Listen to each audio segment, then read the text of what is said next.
La mer, qu'est-ce que c'est? La mer, déjà, chez nous, c'est quelque chose de fantastique.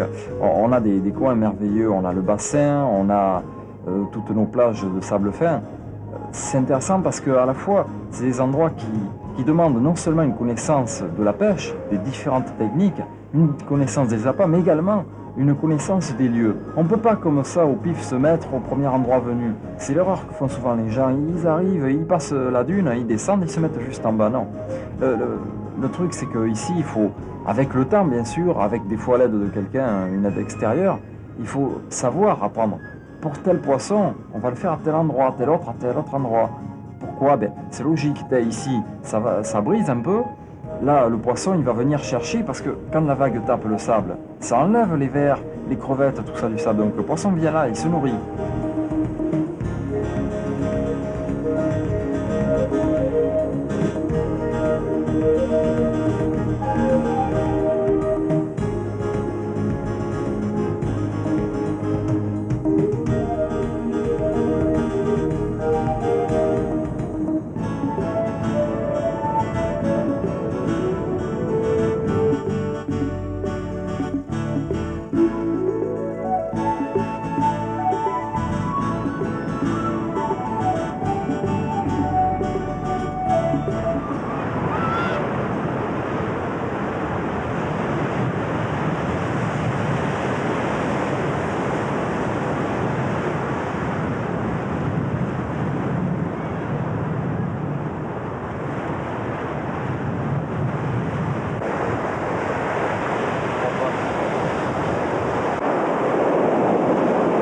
Par exemple, on va pas encore avoir ce niveau de poisson vraiment valable parce que la mer est encore casse encore sur le patin. Donc les poissons ne sont pas encore passés comme ça. Il y a sans doute des poissons qui arrivent de la gauche de la baïne, mais voilà, il y a un banc de sable là. Alors que ici devant nous, déjà la mer arrête de casser. Donc déjà il est possible que le poisson vienne, passe par-dessus le patin sans être incommodé par tous les remous créés bien sûr par des vagues qui cassent régulièrement et fortement comme là-bas.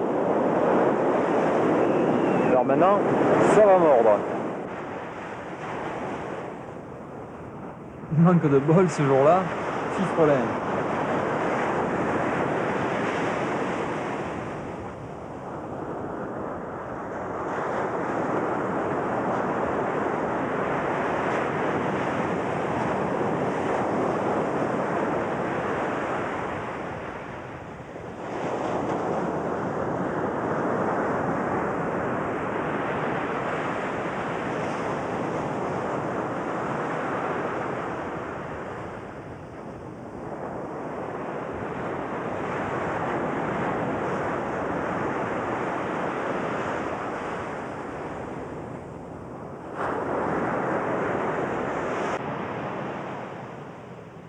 En mer, souvent, il faut marcher. En plus, il ne faut pas oublier qu'on s'avance, on va lancer, on ramène, on se bat parfois avec des poissons qui sont assez gros. Alors, le casse-croûte, c'est le moment sacré pour beaucoup. Bon, c'est pas tellement mon cas, mais enfin, c'est vrai que la nuit où ça ne mord pas, ben, on est bien content, quand il y a quelques copains qui passent sur la plage, ben, de partager ensemble un morceau de pain. et boire quelque chose. Pour rigoler. Eric, on s'est oublié de faire bouchon. Je répète. Et René. Oh putain. Oh là là.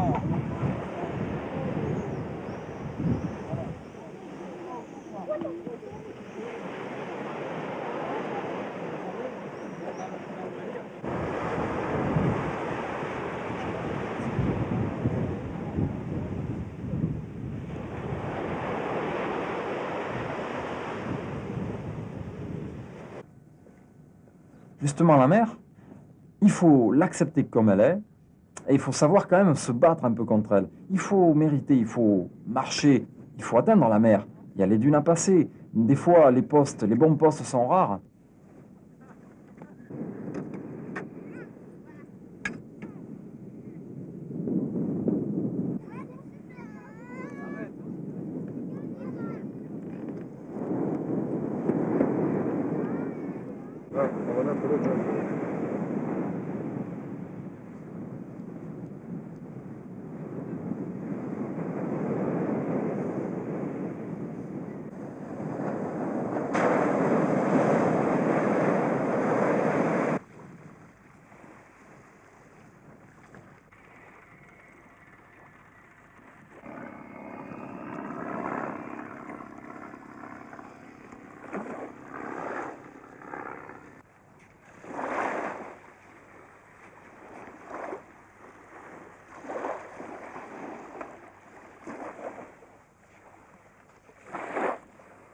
Et voilà, un petit bar.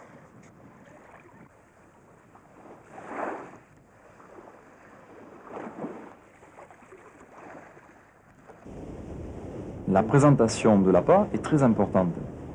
En particulier sur les verres, qui sont quand même relativement fragiles et qui peuvent s'abîmer lorsqu'on les met sur l'hameçon. Donc il faut choisir aussi, pour cela, des hameçons assez fins. Par exemple, la pistiche. Il faut enfiler la tête. Une fois que la tête vient à buter contre la palette ou contre l'anneau de l'hameçon, c'est là où il faut être vraiment très délicat. Il faut, avec l'ongle du pouce, attraper la tête, en même temps, avec le pouce gauche, pousser le verre pour exercer une légère pression, et ensuite tirer. Une fois que la tête est passée, c'est gagné. Pas tout à fait quand même pour la pistiche, car il faut faire attention, c'est un verre qui a tendance à se casser très facilement. C'est d'ailleurs un problème que l'on rencontre quand on la ramasse. Donc, quand on continue à l'enfiler, il faut y aller doucement. Mais il est vrai que pour au moins le débutant, l'usage d'une aiguille est beaucoup plus simple et permet d'enfiler le verre sans le casser.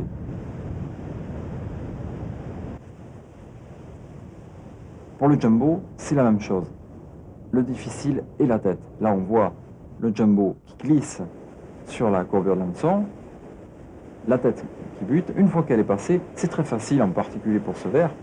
On peut mettre un verre très très long sans être incommodé. C'est d'ailleurs bien pratique quand le poisson mord bien et qu'il faut rapidement recharger ses hameçons.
Il a mordu à quoi là?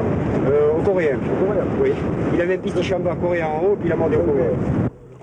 Ce qu'il y a de bien aussi au bassin, c'est que quand même, il faut voir que sur nos côtes, il y a à peu près 400 km de côte, rien que du sable. Bon, c'est bien beau le sable, mais c'est bien aussi pêcher sur le dur. Il y a en tout, il y a peut-être à peine une dizaine de postes où on peut pêcher les pieds au sec et sur du dur. Comme là, par exemple, vers le Pillac, il y a quelques très bons postes avec quelques épis rocheux et une digue.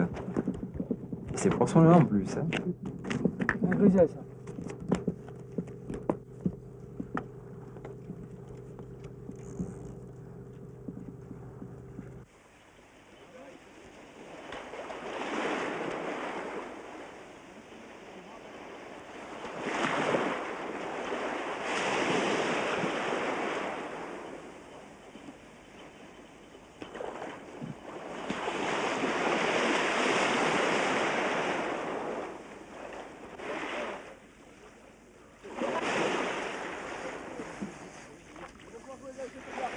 La pêche en mer, ce que je disais, c'est des surprises. Des fois, on pêche le petit et on fait du gros. Mais inversement, des fois, il y en a qui cherchent le maigre avec du 60 centièmes et un morceau d'encorné de 15 ou 20 cm qui attrape une loubine d'1 ou 2 kilos, quoi. C'est vrai que là, bon, ça, c'est un petit peu dommage. On s'abuse moins, c'est parce qu'avec un 60, la loubine, elle revient de suite.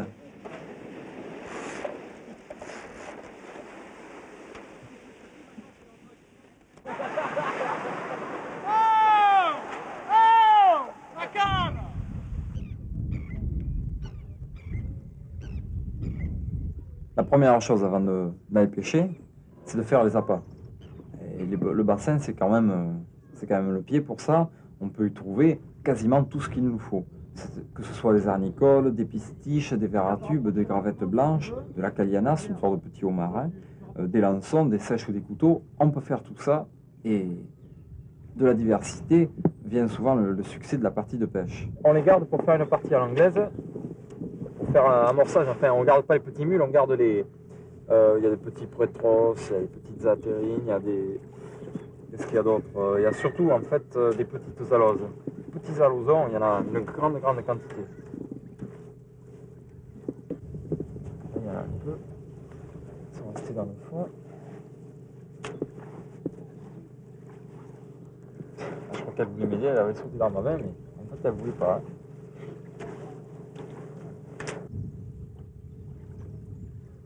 Bon, mais je crois que déjà on a déjà de quoi pêcher. S'il y en a de trop comme ça, on se fera un petit apéritif ce soir.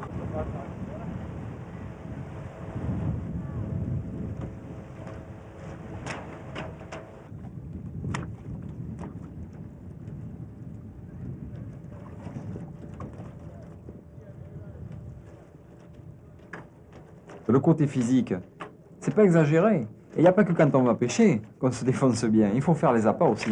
Si vous n'avez pas encore fait les pistiches ou les vers à tubes, il faut voir un peu.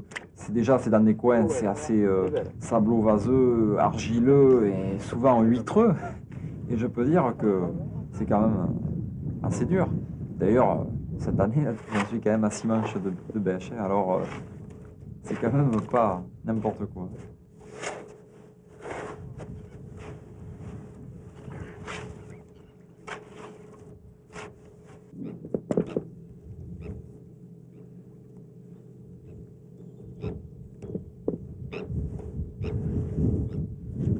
Sont pas abîmés, je les trie. Ils se garderont plus longtemps. Alors qu'il y en a qui ont plein de coups de bêche ou de coquilles, hein, qui eux vont rapidement. L'arénicole est le ver quand même le plus abondant. Donc on peut faire une grande provision d'arénicole et subvenir aux besoins de la pêche. Le jour où le poisson est là et qu'il faut y aller rapidement, on garde les bons appâts difficiles à trouver et à ramasser pour une autre partie, surtout qu'en général ils se conservent assez bien pendant une semaine. Mais on se sert à ce moment-là de l'arénicole.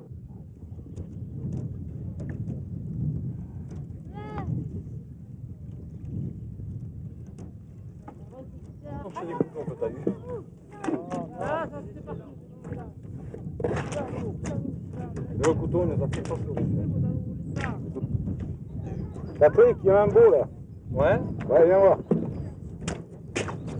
Le sale. On va peut-être le voir sortir. C'est que quand il monte mal, en mettant un petit peu de sable déjà, c'est plus lourd le sable. Le sel, il le jette, tu sais, juste en jetant de l'eau, alors que le sel et sable, le sel ça le chatouille et le sable ça l'oblige à mieux monter. Ouais. Tout à l'heure j'en ai fait un comme ça, j'ai mis un gros monceau. Là, il va cracher, là. Là, il crache. Tu vois, il crache bien. Voilà, il va sortir. Il va sortir. Il sort. Voilà. Oh putain. C'est dur. Attends, il faut plier. Et là.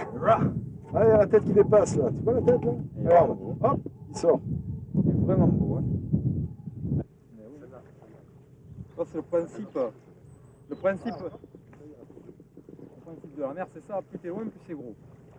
Le gars qui balance à 150 mètres fait plus souvent le jeu du poisson que toi qui balance à 100 mètres. Et elle plonge à 60 mètres, elle fait un son de 10 cm. On en a fait de 6.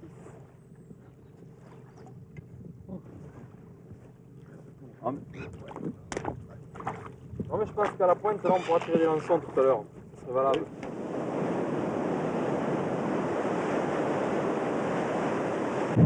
Dire qu'ici avant ils attrapaient des mecs de 30 kg. T'as vu la prise que j'ai fait aujourd'hui? 75. 75 kg. 75 grammes. Kilo. Je les reprenais par le dos. Je le voyais qui chassait le mulet.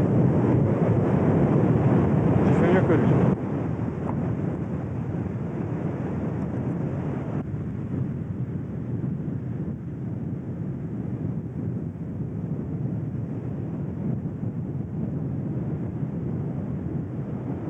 On peut varier la manière d'enfiler ces vers suivant.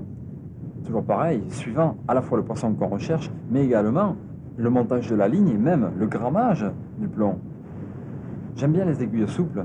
Leur avantage principal à mes yeux étant que, de par leur souplesse, on peut les plier, les faire bander de manière à avoir le bas de ligne rigide. Pour mieux enfiler le verre, on s'embête beaucoup moins sur cela que sur celle en laiton.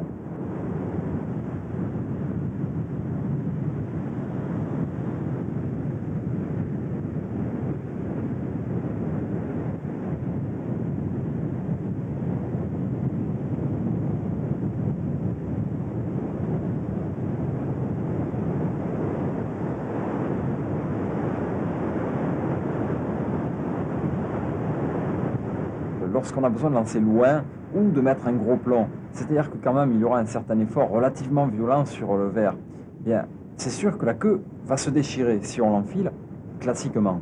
Alors moi ce que je fais à ce moment-là, je coupe la queue du verre à l'avance, je l'enfile en premier, puis j'enfile mon verre de manière à ce que la tête arrive en dernier sur la courbure de l'hameçon. Ainsi la tête, qui elle est relativement dure, servira de butée sur l'hameçon. Elle ne s'éclatera pas lors de l'impact à la fois sur l'eau mais aussi lors du lancer. Et en plus la queue donc viendra buter sur le reste du corps sans se casser.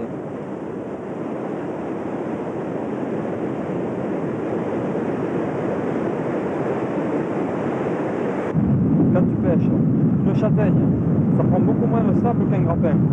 Un grappin par exemple, grâce aux tiges, ça vaut à peu près, un grappin de 100 grammes vaut à peu près un plomb simple de 200 grammes. Hein, c'est-à-dire qu'il aura la même tenue. Donc l'avantage quand même c'est de pêcher plus léger, tu abîmes moins tes appâts quand tu lances. Et quand même bon, pêcher plus léger c'est toujours intéressant, ça permet d'avoir du fil plus fin, etc. Alors qu'une châtaigne déjà, bon, ça prend un peu plus qu'un plomb simple, hein, bien sûr, puisque déjà la forme prend un peu dans le sable.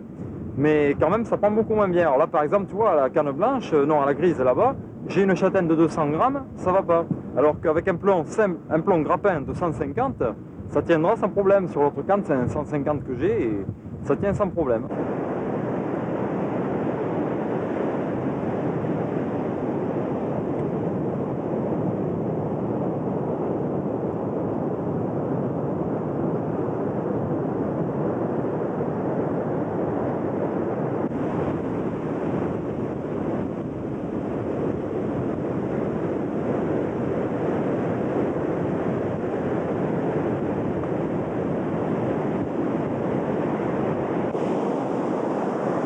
Souvent, une fois qu'on est au bord de l'eau et que ça mord bien, et qu'on se retrouve à court de verre, parce que ça arrive quand même heureusement quelquefois, le seul verre que l'on puisse encore trouver qui permet de prolonger la partie de pêche, c'est le verre bleu.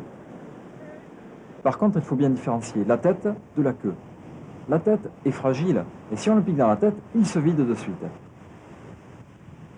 Alors, on enfile un petit peu par la queue, et on les met environ par 6 ou 8, de manière à faire une petite boule de verre qui est particulièrement attractive.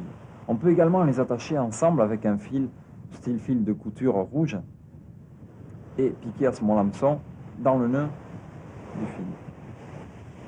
Malgré son nom de verre bleu, c'est un verre que l'on peut trouver de différentes couleurs.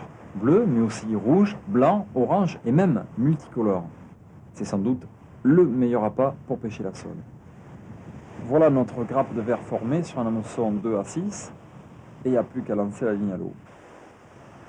Voilà, maintenant on va pêcher la lubine ou le turbo au lançon. Alors, on peut mettre bien sûr juste un hameçon, mais moi je préfère ce montage avec 2 hameçons de 2 ou 3 zéros. Alors, je prends d'abord l'hameçon du haut, je le pique dans l'œil, voilà, je fais ressortir derrière le dur de la tête en enfilant bien la hampe, je dégage bien la pointe de mon hameçon, comme ça, puis je prends le second hameçon, je regarde à quel endroit l'hameçon va rentrer et sortir du lançon, voilà, je repère bien, hein. Puis je vais piquer l'hameçon donc à l'endroit où il doit rentrer, voilà, je vais bien le faire sortir au bon endroit, je tends mon fil, voilà, comme ça vous voyez l'hameçon est bien dégagé, hein. Puis je prends ma petite cordelette en laiton, je la pique derrière les branchies dans la tête, donc dans la partie la plus dure, voilà, plutôt vers le haut de la tête, je fais bien ressortir.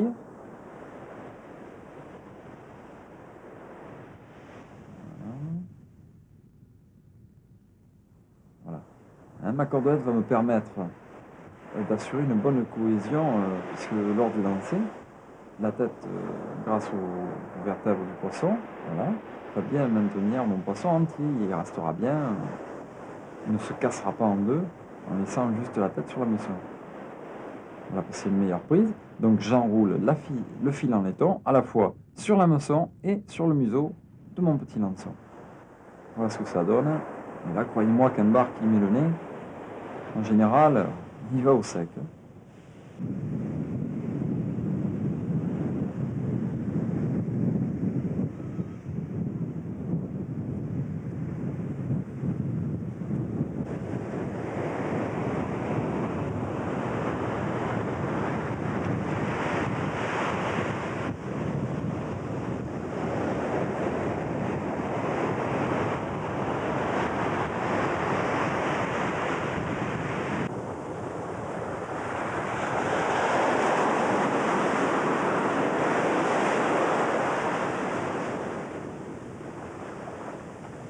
Il faut toujours être très attentif. Souvent, un bon pêcheur fera une meilleure pêche en n'ayant qu'une ou deux cannes que quelqu'un qui en aura 3 ou 4. Quand on en a 3 ou 4, on essaie toujours de regarder un peu toutes les cannes pendant seulement 1 ou 2 secondes. Et à ce moment-là, il faut vraiment avoir la chance de voir la touche au moment où elle se produit. Parce que souvent, elle se traduit uniquement par un ou deux petits coups sur le bout de sillon.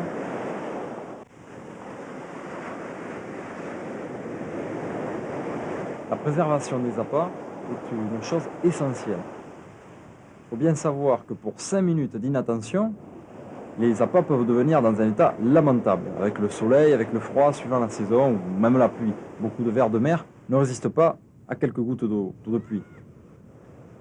Donc certaines boîtes isothermes, comme celle-là, permettent à la fois de garder les appâts dans une condition optimale à leur survie, qui est souvent nécessaire à un bon résultat de partie de pêche, mais également permettent d'avoir toujours les vers sous la main pour, par exemple, quand on s'avance sur un patin pour lancer plus loin, pour gagner de la distance, on ne fait pas suivre le piquet avec les affaires.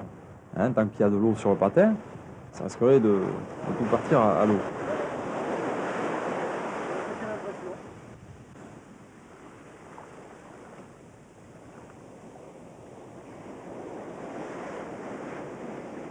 Donc là, on a la boîte sous la main. Si jamais, par exemple, les vers s'éclatent lors du lancer, on peut ramener rapidement reécher et relancer.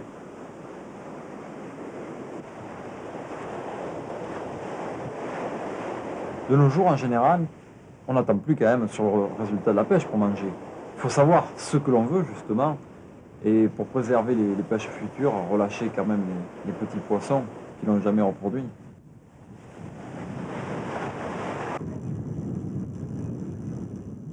Le ponton de la Saline, c'est un coin vraiment spécial. C'est une grande jetée de 800 mètres sur laquelle un pêcheur tout simple du bord qui n'a pas de bateau peut quand même pratiquer des pêches que l'on pratique en bateau, comme la pêche du maquereau à la dandinette.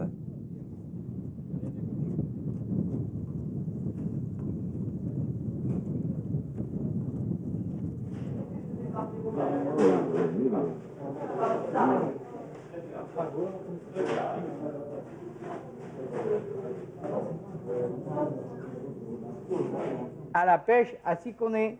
Voilà. J'ai tout dit. Ah. Ah, mon plus gros poisson, ça a été un congre sur la plage. Mais justement au Gurk, là où je vous disais tout à l'heure. Et c'était de nuit, j'avais pas de frontal, je me demandais vraiment ce que c'était que j'avais au bout de la ligne. Et c'est tout, non, autrement, des petits bars, des trucs comme ça, mais ça fait qu'un an que je pêche. On a eu le ver américain, c'est l'année dernière, on en a fait venir, mais je reconnais que non. C'est pas que ça marche pas, mais ça, c'est un ver que je pourrais pas toucher. Ça, c'est du verre. Ah là là. On prend les vers, les jumbo. Il y en a qui vont chercher les araignicoles sur la plage, mais nous, on n'a pas le temps. Alors, on fait avec ce qu'on a. Surfcasting, ben c'est un peu mon dada, ça. C'est un peu mon dada, oui. Je pratique d'ailleurs plus que ça, j'ai tout laissé tomber tout le reste. Pêche et chasse, tout. Je pratique plus que le surf. Comme maintenant, là où il fait très chaud, c'est la nuit. La journée, vous ne pourrez pas pêcher. Vous aurez constamment des baigneurs autour de vous, tout ça, ça va être la vraie galère. Par contre, la nuit, c'est faisable. Mais il faut avoir la patience de passer une nuit au bord de l'eau. C'est un peu spécial, c'est pas comme en eau douce. Enfin, déjà en eau douce, c'est interdit, mais au bord de la mer, vous avez le bruit des vagues, tout ça. Bon, il y a toujours 3-4 pêcheurs qui finissent par arriver. C'est une autre ambiance, quoi.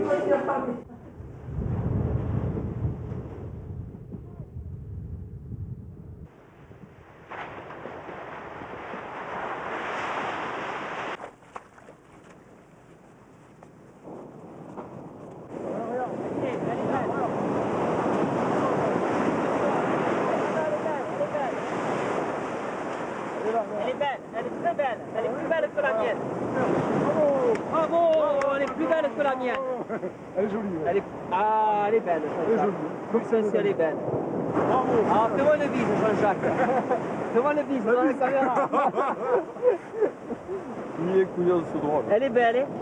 Putain, si elle est belle, regarde, plus d'un kilo. Hein, Alain? Elle fait plus d'un kilo, celle-là, hein. Elle est belle, hein.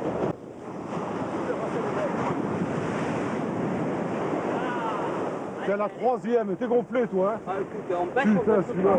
Comment, Elle a monsieur? cassé. C'est la quatrième. C'est la quatrième. Ça monte bien? C'est la quatrième.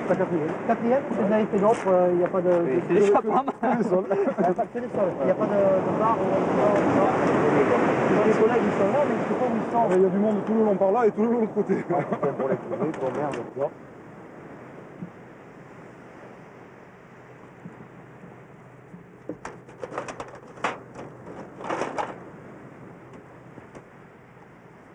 Toi, tu l'as attrapé? Qu'est-ce que t'avais au bout? Un verre.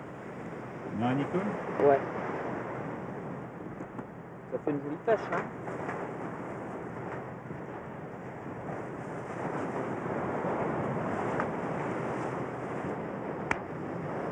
Hein? Ah, c'est pas mal. Voilà. Bon, ben ça va, hein. C'est pas tous les jours qu'on fait les pêches de sol comme ça, hein. C'est parce que la mer est belle, tranquille, je crois. Je les nettoierai tout à l'heure. En plus, je n'y croyais pas trop, je n'ai pas amené mon sac. T'es surpris? Hein? Ouais.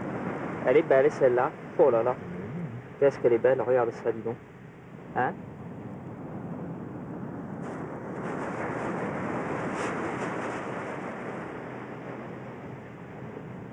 Tiens, regarde, dis donc. Elle est... Tout à l'heure, j'en ai décroché une, tu vois. Il restait juste ce filament blanc. Elle était pas loin, hein, celle-là, de se décrocher. Je te disais, j'étais un peu...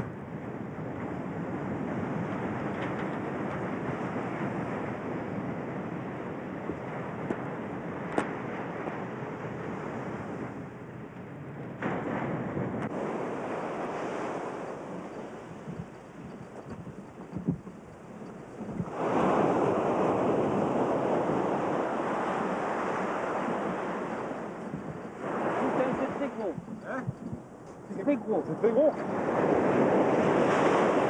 Ça vient. C'est pas très gros. C'est un bar, il remonte. Hein,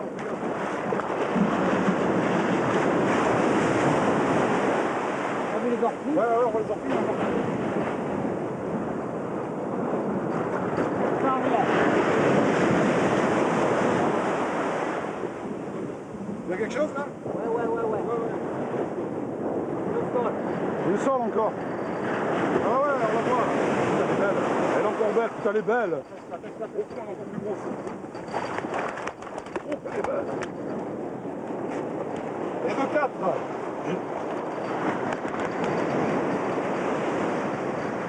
Les moulines. C'est pas beau ça? Elle est jolie. Comme cette pêche. Oh, c'est la 4e. Ça, c'est de la T'as pêche. vu, ils sont couverts de sangsues. Regarde. Ah ouais. Ils sont couverts de sangsues. C'est beau, hein? Qu'est-ce qu'elle pêche? Alain, viens m'aider. Je sais pas par où c'est. Elle est morte. Ouais, je crois. T'as vu celle-là aussi?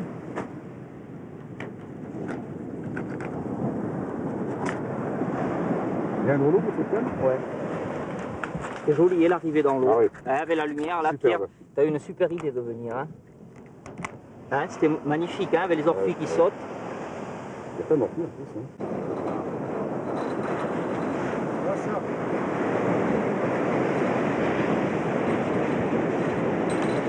Qu'est-ce que c'est? Un sard.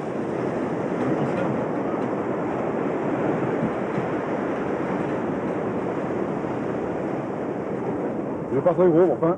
Il y en a une? Un sard.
Tire, allez. Pas trop vilaine.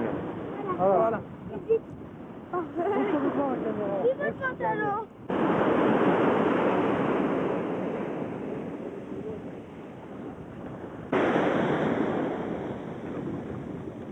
Putain, j'en peux plus, elle en peut plus non plus. T'as vu ça, Alain? Elle est belle, hein? Ouais. Ah, non, mais sur l'eau.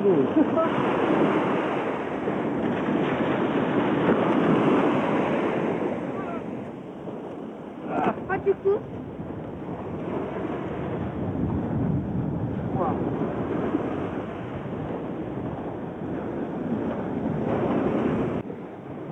T'as qui le bol, là? Ah, t'es bien. Les âmes sombrées caouées, y a pas à dire. Hein. Avec ça, tu loupes pas. Bon.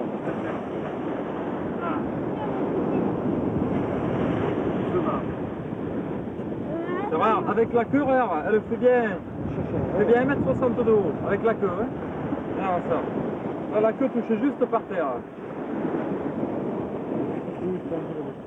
Ah, tu vois ce qui m'a cassé tout à l'heure, hein? Ah bon, je l'ai cassé, j'ai dégorgé, puis j'ai eu un troisième. Ça va, elle fait 80, 90, ça verra bien. Et va complètement. Bon, mais la soirée commence bien. Il y a plus qu'à faire de l'ouvine du même poids, on vite de trouver la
Alors, elle repart sur le sud. Après, elle me repart sur le nord. Heureusement que maigre. T'as cru que c'était un mec? Non, mais pourtant, la louvine, elle vient à terre. Mais là, elle était pliée en deux, tu comprends? C'est ça qui m'a... C'est joli, c'est bien.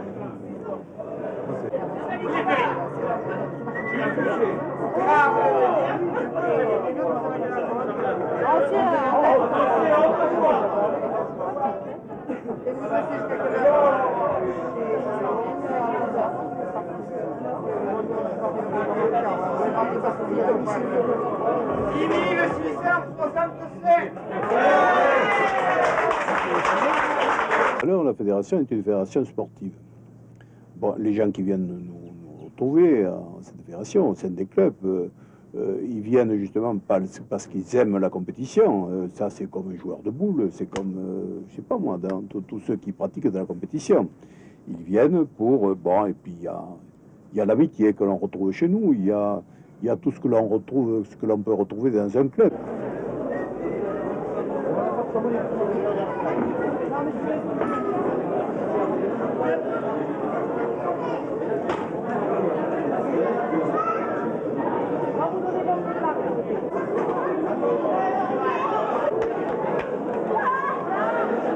Dans la poche PTT, pourquoi? Dans le moustique, il est le poisson, parce que je ne vois pas comment on l'appelle aujourd'hui.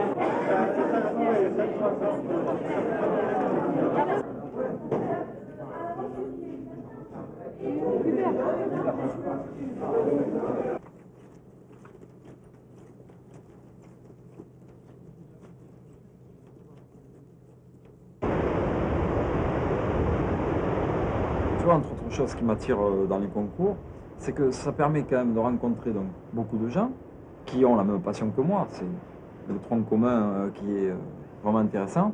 En plus, des gens qui viennent de différentes régions. Donc on arrive à découvrir de nouveaux appâts, de nouvelles manières d'accrocher les appâts.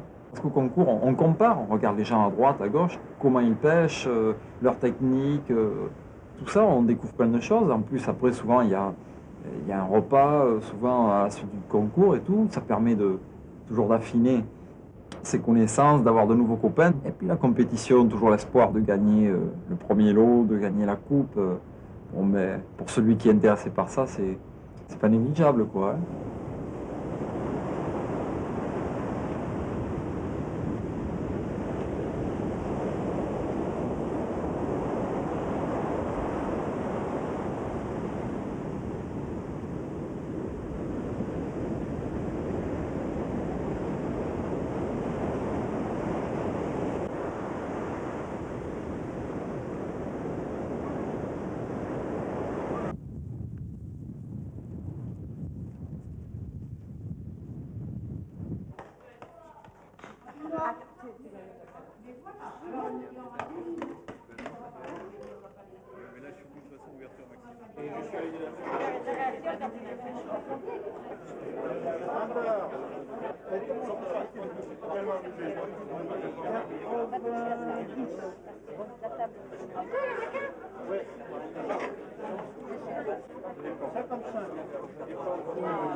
Vous devez, s'il vous plaît, là 125.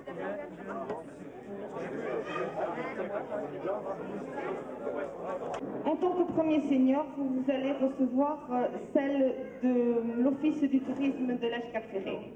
Alors, en tant que premier seigneur, vous avez droit à cette canne sunset de 5 mètres qui est offerte par la maison Cerf.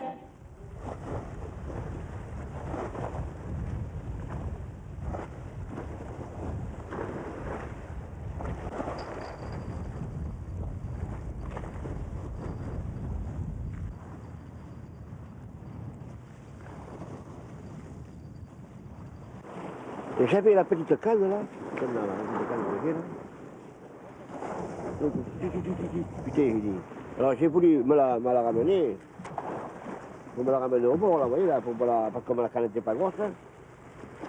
Mon second hameçon s'accroche, c'est mon second hameçon s'accroche, et je voyais ma dorade, je ne pouvais pas la monter. Oh! Alors j'ai dû faire appel à mon petit qui était là-bas, j'ai dit bien, alors.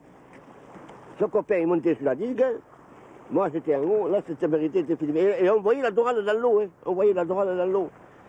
Alors il a fallu tirer, heureusement je suis monté costaud, il a fallu tirer sur le crin, l'hameçon a cassé, et on a monté, il y avait une belle dorade comme ça, hein. Et on a monté la dorade. On a monté.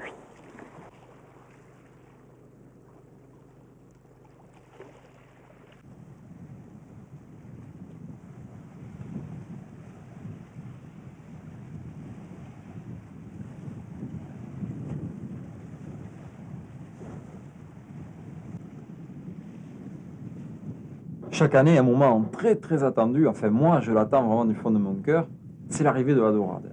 Alors en général, elle arrive au mois de mai, des fois au mois de juin, les années où il a fait un petit peu froid. Mais alors, pour moi, c'est le poisson roi, tu sais, c'est le truc.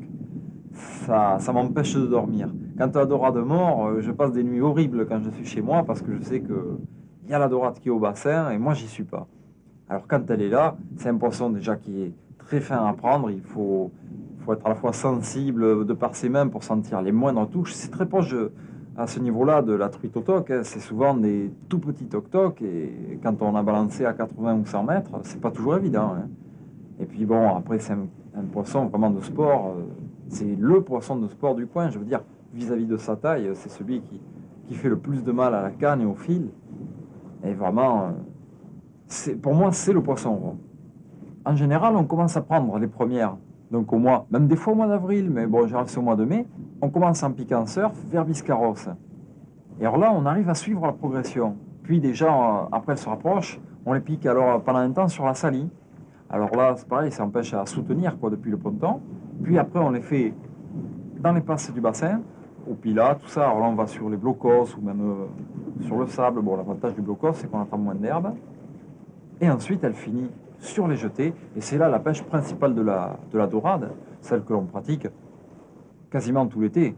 Celui qui veut pêcher la dorade, en général, va sur les jetés, d'abord parce qu'il y a de très bonnes quantités de dorades. Elles viennent là attirer en plus parce qu'il y a les moules sur les piliers des jetés, il y a les crabes. On la pêche aussi bien la nuit que le jour, avec quelques petites variantes. Par exemple, il est vrai qu'au vert, c'est un appât qui est fragile, qui est un petit peu mou, quoi. Ça, elle l'avale facilement. Donc, pour les pêches de nuit, où on voit quand même un peu moins le sillon, et où elle aussi se repère plus à l'odorat sans doute qu'à la vue, il vaut mieux à ce moment-là pêcher au vert. Ainsi, on la prend bien. Par contre, si on pêche au vert le jour, avec la quantité de grisée qu'il y a au bassin, on se fait vider les hameçons sans arrêt. Par contre, le jour, c'est plutôt une pêche au crabe. Et d'ailleurs, les fois où on a essayé la nuit de pêcher au crabe, on en a fait quelques-unes, mais sans commune mesure avec le jour. Donc on arrive à trouver des différences. Mais sinon, elles mordent aussi bien de jour que de nuit.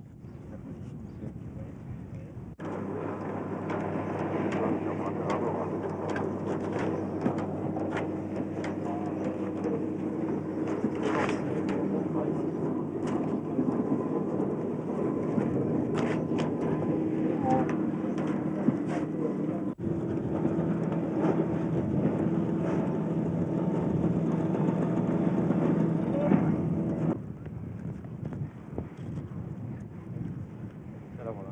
Une brèche, je sais pas ce qu'elle a. Une tache blanche. Elle va pas venir encore. Hein. Elle n'est pas encore dans le... Là, je préfère pas trop approcher de suite parce qu'elle se fout dans les piliers après. On va commencer à prendre. Là, c'est ça qui est embêtant. Il faut prendre un peu à la main. Ça risque de casser.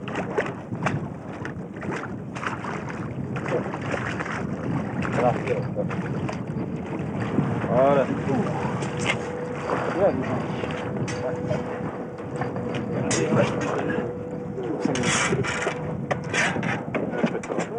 Bien, oh ouais, là, le bête, hein. T'as pris une hélice, non? Non, c'est ouais.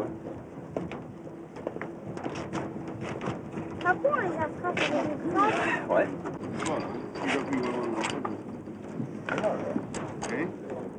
Ça rentre bien là où ça peut.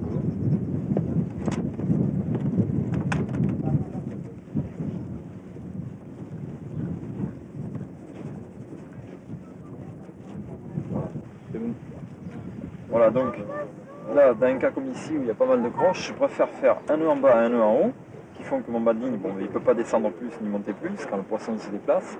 Par contre, au pila, enfin un endroit comme ça où on a une fosse ou ça, où des fois le poisson, je mets un grand traînard de 2-3 mètres, je préfère à ce moment-là ne pas mettre le nœud en haut.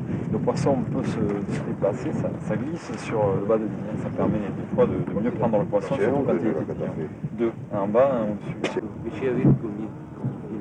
Là, un bas de ligne en 30. Et en corps de ligne? Encore en 35 là. C'est-à-dire comme il y a beaucoup de croches, je mets du 30, sinon ça serait sur l'autre jeté là-bas, du 24 ça suffirait, il n'y a que du sable devant. Attends, il me mord lui. Arrête pas de me pincer. Et vous laissez des pinces? Oui, oh, vous savez dans la nature, hein, ça ne gêne pas. Oui. Non, tiens. Il a bon goût. Moi je goûte là. Ce que je donne à mes clients, je le goûte d'abord. Elles peuvent y aller. Il a bon goût celui-là.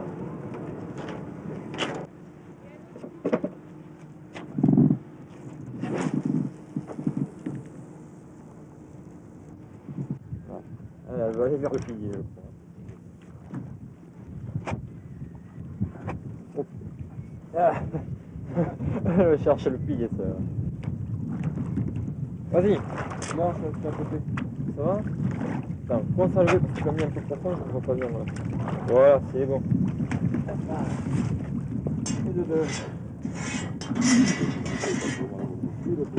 J'ai pas le temps de monter la seconde canne, quoi. Ouais, elle est pas mal, ouais. Ouais. Voilà, le joli poisson.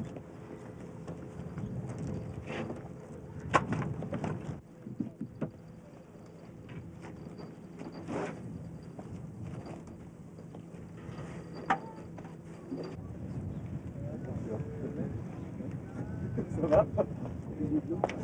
Ah, attends.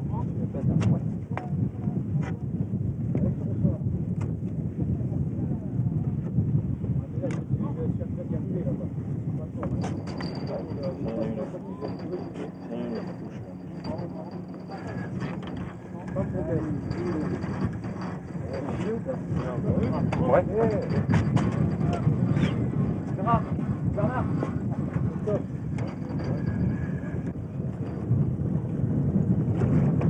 Oh, marque le pied. Bon, allez, on va essayer de la monter. Bon. Voilà le fond, on va vous, ouais. Voilà, comme il dit. En haut. Allez. Je vais t'embaucher, toi. Hein. Non, je voudrais bien, mais j'allais bosser. Ah bon? C'est qui m'emmerde le plus. Merci. Et j'arrive pas à pêcher à deux cannes. Soit c'est l'une, soit c'est l'autre. C'est bon. Ça ramène rapide, s'il te plaît. Parce que là, elle est pas très loin. Vite fait, là. Y a pas un rond dans le coin?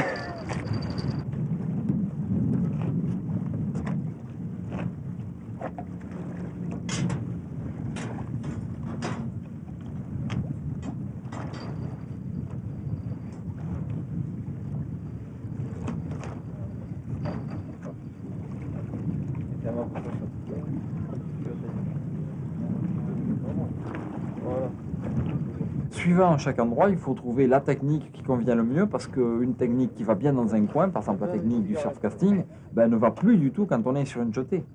Et là, donc, les techniques sont différentes. De la pêche qui commence sur le sable, au surf, avec en général un montage style un plomb châtaigne, avec un traînard de 2, 3, 4 mètres des fois, quand elle mord de mal, avec des hameçons déjà assez gros. À l'océan, on la pêche plutôt avec des hameçons de 1,0, 2,0, même 3,0. Des morceaux pareils, assez importants. On arrive finalement sur les jetées où des fois on descend jusqu'au 18 centièmes quand elle mord de mal, parce que c'est comme tous les poissons, hein, et surtout au bassin où vraiment le poisson est à loisir de pouvoir chipoter. Et on le voit bien lors des touches, des fois qui sont minimes. Il y a donc toute une série de transitions, des montages depuis l'océan jusqu'au jeté.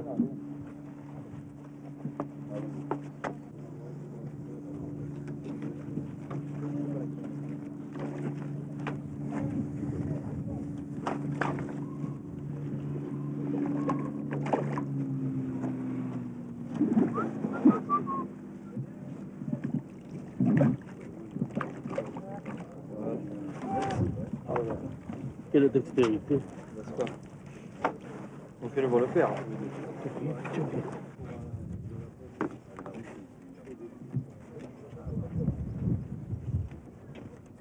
Voilà.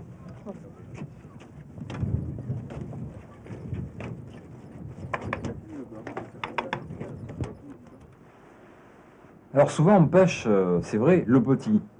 La lubine de 200 grammes, la dorade d'1 kilo. Puis des fois on cherche le gros. On l'attrape pas. Puis il y a des fois quand même on cherche le gros, puis on l'attrape.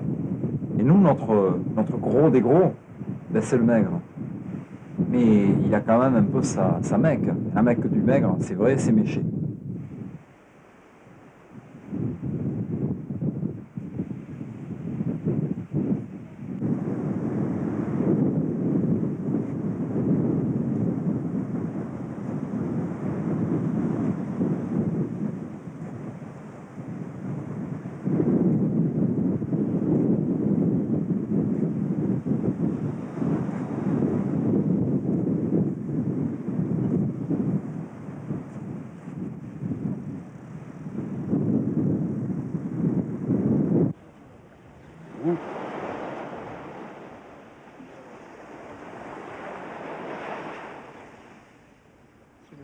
Alors en général, il faut pas hésiter, hein.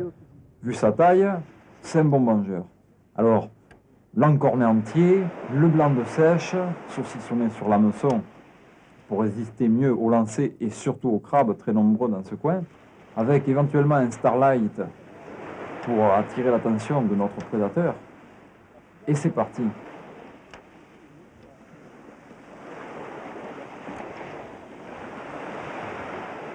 Comme ça, même s'il veut bouffer des trucs, il ne pourra pas l'avoir. Problème.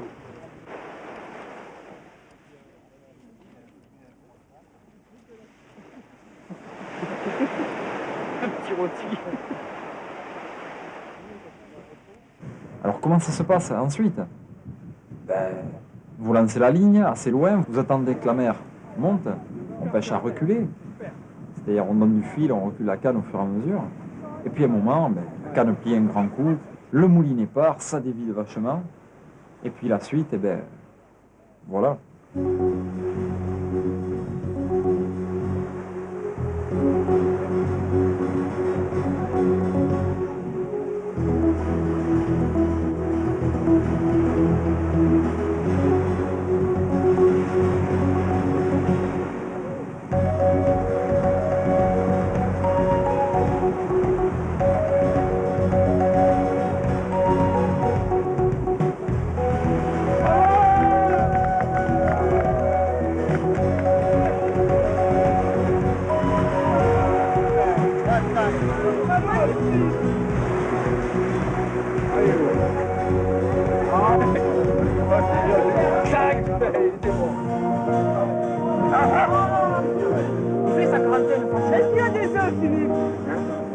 elle a des œufs d'or. Super.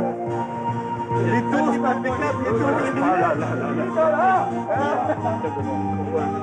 On va l'intéresser. J'avais cru qu'il soit parti. 35 kilos, il fait celui-là. Oh, plus que ça. Non, c'est énorme. Il fait 35 kilos, il est cool. Non, non, non.